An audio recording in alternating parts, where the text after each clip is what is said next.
बड़ी खबर आ रही है उत्तर प्रदेश की राजधानी लखनऊ से, जहां पर नगर निगम में करोड़ों के फर्जीवाड़े का खुलासा हुआ है।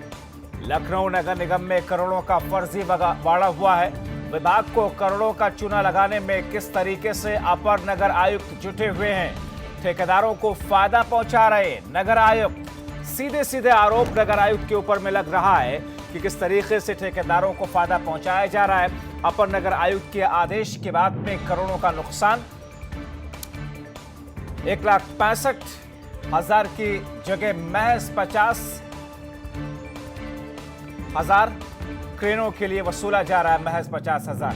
तो ठेकेदारों को फायदा पहुंचाने के लिए नगर आयुक्त किस तरीके से यहां पर अपने पद का दुरुपयोग करते हुए नजर आ रहे हैं। करोड़ों का नुकसान हुआ है। 1,65,000 की जगह महज 50,000 लिया गया है। क्रेनों के लिए महज 50,000 प्रतिमाह लिया जा रहा है।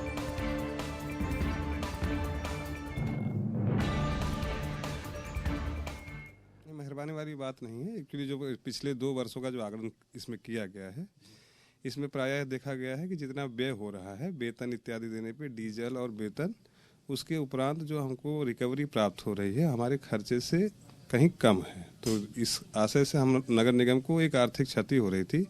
इसी पर पुनर्विचार करते हुए एक ऑफर मतलब कोटेशन पद्धति पे एक ऑफर मांगा गया कि इसको चलाने के लिए जो भी व्यक्ति पर क्रेन ज़्यादा देता है तो उसको नियमानुसार आवंटन किया जाएगा। इसमें हम दे नहीं रहे हैं, हमको प्राप्त होगा पर क्रेन। आपको पहले आपको 5500 रुपए प्रतिदिन प्राप्त होता था ना ठेकेदारों से सर? किस ठेकेदार से?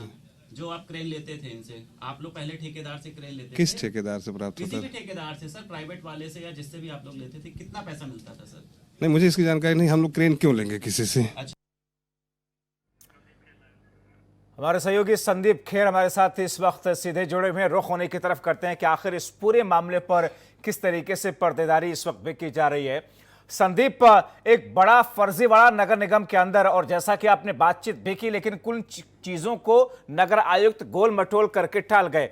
संदीप, ये पूरा मामला है क्या? क्रेनों से जुड़ा हुआ मामला है, जिसके पैसे जो इस तौर पर आते थे पहले, बाद में कमाने लग गए, क्या है? एक बार दर्शकों को समझाइएगा।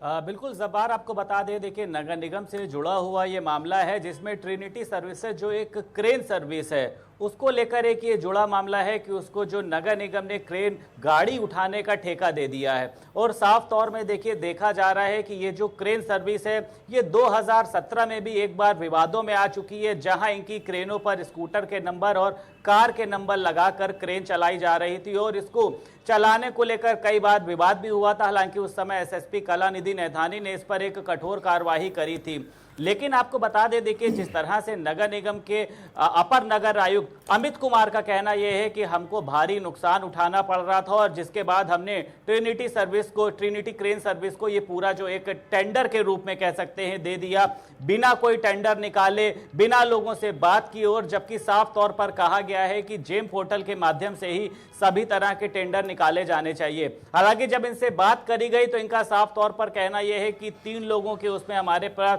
प्रपोजल आए थे, पर इनका प्रपोजल ज्यादा था। लेकिन सवाल यह है कि जब वो कंपनी दागी रह चुकी है, जब उस कंपनी की साख अच्छी नहीं है, तो आखिर उस पर मेहरबानी क्यों हो रही है? और वहीं साफ तौर पर जब इनके कर्मचारियों से बात करी जाती है, जो हमारे पास ऑन रिकॉर्ड होता है, तो उसमें कहा जाता है कि पहले नगर निगम जब ठेकेदार को क्रेन देता था, गाड़ी उठवाने का जो पैसा लिया जाता था वो उनसे 5500 रुपए लिया जाता था, और अगर इसको 1 महीने से इंक्लूड किया जाए तो ये लगभग 1,65,000 हो रहा है। और वहीं अब जब नगर निगम ठेकेदारों को गाड़ी उठवा रहा है तो जो ठेकेदार इनको पैसा देगा वो 50,000 रुपए देगा, तो आखिर बीच का जो मार्जिन है उसका नुकसान जो है उसकी भरपाई कौन करेगा?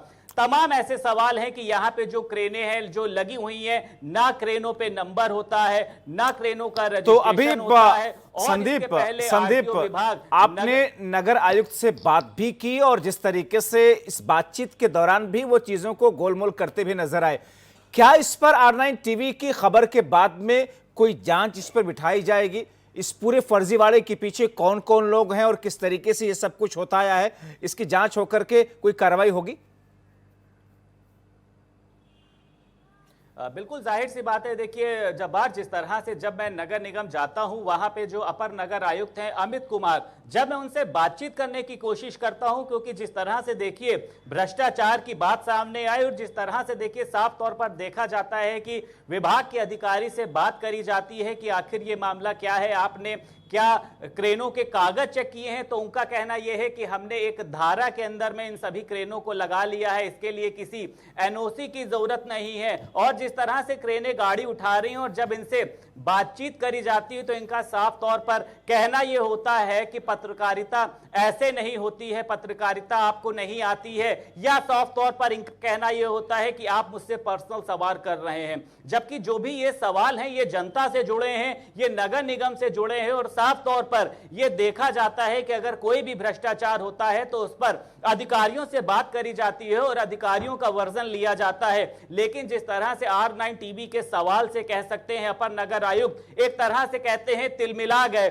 उन्होंने, आपने देखा जिस तरह से मैंने उनसे सवाल किए, उन्होंने सवालों के जवाब को देना भी जरूरी नहीं समझा, जबकि मैं बार बार उनसे आग्रह करता रहा कि सर आप जवाब दीजिए कि अगर इतना नुकसान हो रहा है नगर निगम तो इसकी भरपाई कौन करेगा। हालांकि इस दौरान वो कह सकते हैं कि सवालों से बचते हुए नजर आए। ऐसे में देखा जा रहा है कि ठेकेदार को एक बड़ा मुनाफा कराने के लिए कह सकते हैं ये जो टेंडर बिना निकाले ही उसको कह सकते हैं दे दिया गया। साफ तौर पर कहीं ना कहीं से एक बड़े फर्जीवाड़े की बात आ रही है और जिस तरह से R9 टीवी पर खबर चली है, अब इसके बाद ये देखने वाली बात होगी कि उसका टेंडर जो इनके कहने से दिया गया है बिना जेम पोर्टल के निकाले हुए उसको रद्द किया जाता है या नहीं, क्योंकि जिस तरह से अगर गाड़ियां रोड पे खड़ी होती हैं।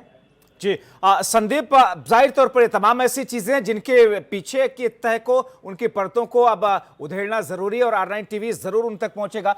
मगर क्या कोई आइडिया मिल सका कि अब तक कितने का नुकसान नगर निगम को हुआ होगा, कितने का फर्जीवाड़ा हुआ होगा? कोई फिगर सामने आ सका? कौन कौन लोग इसमें शामिल हो सकते हैं, उन ठेकेदारों से लेकर के खासतौर पर नगर निगम के कर्मचारियों और अधिकारियों की बात करें तो?